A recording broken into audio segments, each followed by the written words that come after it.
ভাবে পরিচিত করে কিছু কুচক্রী মহল দুষ্কৃতিকারীরা তাদের অসৎ উদ্দেশ্য হাসিলের জন্য আমাদের সাধারণ স্টুডেন্টদেরকে বিভিন্ন ধরনের ভয় ভীতি এরকম করে তারা থামিয়ে দিয়েছিল এবং আমাদের স্টুডেন্টদের দাবি কলেজেরই ছিল, বর্তমানে আমাদের কলেজের না, বহিরাগত আমাদের কলেজের এক্স স্টুডেন্ট বলতে পারেন।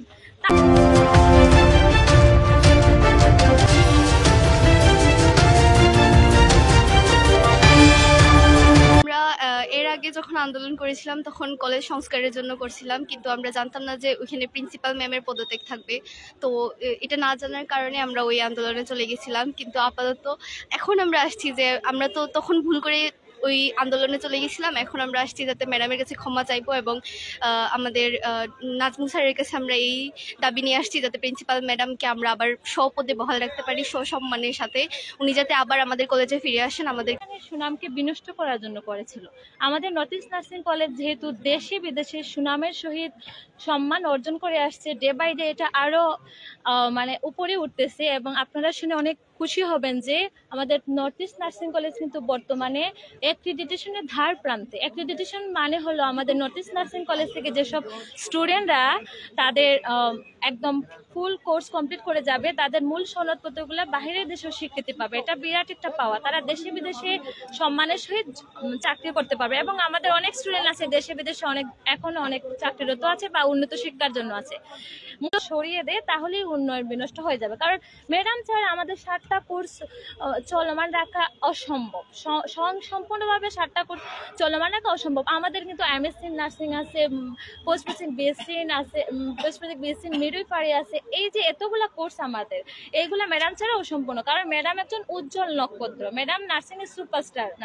ম্যাডাম কিন্তু বাংলাদেশ নার্সিং কাউন্সিলের একজন সম্মানিত সদস্য। এই যে যদি এই প্রফেসর ডক্টর গুলবদন ম্যাডাম, তাদের উদ্দেশ্য ছিল, অসৎ মানুষের উদ্দেশ্য ছিল, তারা যদি প্রফেসর ডক্টর গুলবদন ম্যাডামকে সরিয়ে দেয় তাহলে আমাদের north east nursing college day by day আবার ডাউন হয়ে যাবে। তাদের এই উদ্দেশ্যের জন্য তারা এই কাজগুলো করেছে।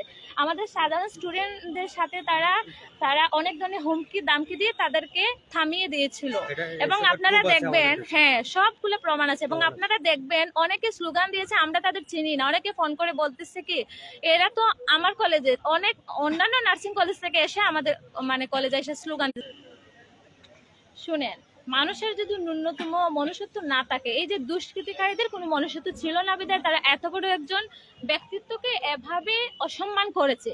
এটা আমি তীব্র নিন্দা জানাই, আমরা সবাই তীব্র নিন্দা জানাই এবং এর প্রতিবাদ করি। কিন্তু ম্যাডামের সম্মান সারা জীবনই অক্ষুণ্ণ থাকে। এটা আল্লাহই রাখেন। দেখেন, আল্লাহ কিন্তু এটা আবার কি করে দিয়েছেন, ম্যাডামের সম্মান একদম সারা জীবন অক্ষুণ্ণ থাকবে। এটা এক কথায় বলা যায় যে ম্যাডামের সম্মান দেশে বিদেশে আগে যেমন ছিল এখনো তেমনই থাকবে। ডে বাই ডে এটা কি হবে, আরো উপরের দিকে যাবে, কখনোই কমবে না। আমাদের হৃদয়ে ম্যাডাম সারাক্ষণই থাকেন সম্মানের সহিত, ভালোবাসার সহিত। ধন্যবাদ। যাই হোক, সম্মানিত ভিউয়ার্স, এতক্ষণ আমরা একটু কথা বলার চেষ্টা করলাম উত্তর যে নার্সিং কলেজের একজন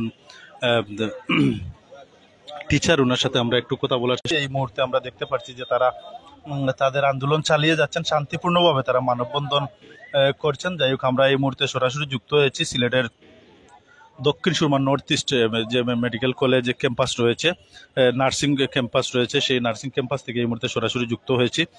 যারা এই মুহূর্তে আমাদের সাথে যুক্ত হয়েছেন বা পরবর্তীতে যুক্ত হবেন, আবারও আপনাদের সবাইকে অসংখ্য ধন্যবাদ জানাচ্ছি। আপনারা আমাদের সাথেই থাকুন, আমরা একটু চেষ্টা করব আপনাদেরকে আপডেট জানানোর।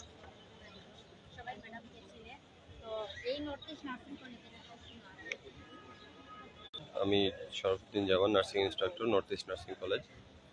আজকে আমাদের নার্সিং কলেজের সকল শিক্ষার্থীদের আন্দোলন এবং মানববন্ধনের মূল বিষয়টি হচ্ছে আমাদের যে প্রিন্সিপাল ছিলেন অধ্যাপক ডক্টর গুলবদন ম্যাডাম, তিনি তাকে আসলে কিছু ভুলবশত তাদের কোন দিকে যাচ্ছে তাই তারা আবার মাঠে নেমেছে, আবার অথরিটির কাছে আবেদন করেছে, স্মারকলিপি জমা দিয়েছে, তাকে যেন ফিরিয়ে আনা হয়। আমি Sharfuddin Zaman, nursing instructor, North east nursing College. একজন প্রশ্ন করেছিলেন যে তারা গতকালকে স্মারকলিপি দেওয়ার পরেও আজকে কেন আবার মাঠে নেমেছে। তারা সম্ভবত আমাদের শিক্ষার্থী, তাদের সিদ্ধান্ত সুখকর হবে এবং আমরা ম্যাডামকে আবার ফিরে পাবো। যাই হোক সম্মানিত ভিউয়ার্স, আমরা যতটুকু জানতে পেরেছি, আমরা গতকালকে দেখেছি অত্র নার্সিং ক্যাম্পাসের যে শিক্ষার্থীরা এবং তাদের সাথে একাত্মতা পোষণ করে আমরা দেখাচ্ছি এখানে শিক্ষকরাও আসলে মাঠে নেমেছিলেন। নেমে তারা একটাই দাবি জানাচ্ছেন, তাদের যে ডক্টর গুলবদন ম্যাডাম রয়েছেন সেই ম্যাডামকে স্বপদে আবার তারা ফিরে পেতে চান। সেই দাবিতে গতকালকেও আমরা দেখেছি তারা আন্দোলন চালিয়ে গেছেন এবং আজকেও আমরা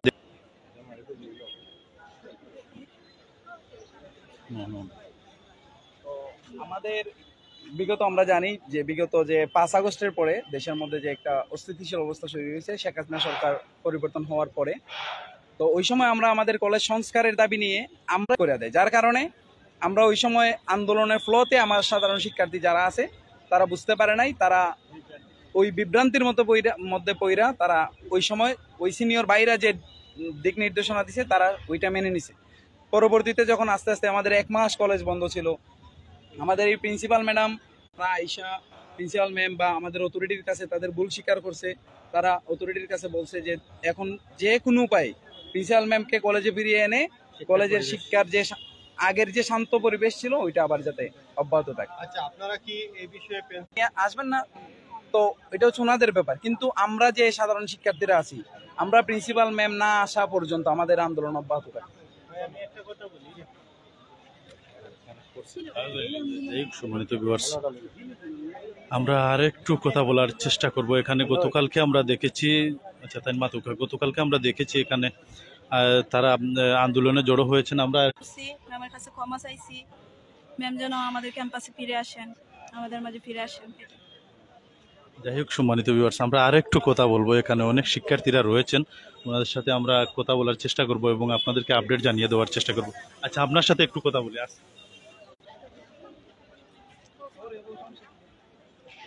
রয়েছেন উনার সাথে আমরা সার্বিক বিষয় নিয়ে একটু কথা বলবো।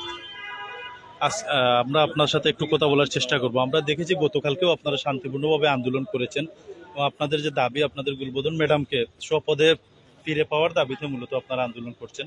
আপনারা বলছিলেন গতকালকে যদি আপনাদের সাধারণ স্টুডেন্টদেরকে বিভিন্ন ধরনের ব্যক্তিগত আক্রোশের জন্য, এবং আরেকটা প্রধান কারণ বলবো যে আমাদের নর্থ ইস্ট নার্সিং কলেজ কিন্তু সুনামের সহিত দেশে বিদেশে কিন্তু রাজত্ব করে আসছে। আমি বলবো রাজত্বই করছে, কারণ আমাদের নর্থ ইস্ট নার্সিং কলেজ বর্তমানে অ্যাক্রিডিটেশনের ধার প্রান্তে। সুনামের সহিত বাইরে গেলেও শুনবেন, ঢাকা গেলেও শুনবেন। বাংলাদেশের মধ্যে যদি প্রথম সারিতে 3টা north east private nursing college থাকে, আমি বলবো নর্থ ইস্ট নার্সিং কলেজ প্রথম সারিতে 1 নাম্বারই থাকবে। এবং সেই সাথে এই যে আমাদের নর্থ ইস্ট নার্সিং কলেজের সুনাম আকাশ ছোঁয়া হওয়ার পেছনে আমাদের নর্থ ইস্ট নার্সিং কলেজে post basic BSc nursing, post basic midwifery nursing, cardiac nursing সহ 7টা কোর্স আছে। এই যে এতগুলা কোর্স ম্যাডামই কিন্তু এনেছেন। ম্যাডাম এত বড় একজন ব্যক্তিত্ব, জ্ঞানী গুণী মানুষ বিধে এগুলো আনতে পেরেছেন। যদিও কর্তৃপক্ষের অনেক অবদান আছে, বাট ম্যাডামের অবদান অনস্বীকার্য এবং দিন নাই রাত নাই ম্যাডাম কাজ করে গেছেন।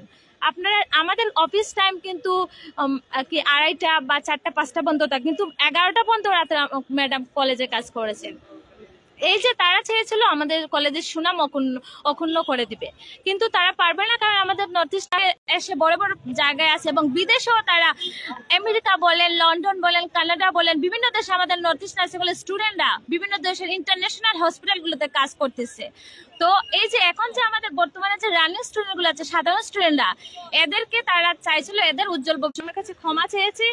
আমি জানি ম্যাডাম এত একজন উদার মনের ব্যক্তিত্ব, ম্যাডাম ক্ষমা করে দিবেন। ম্যাডাম অনেক ভালো একজন মানুষ, এটা আমিও বলবো, আমার সাথে সবাই একজোড়ে বলবে।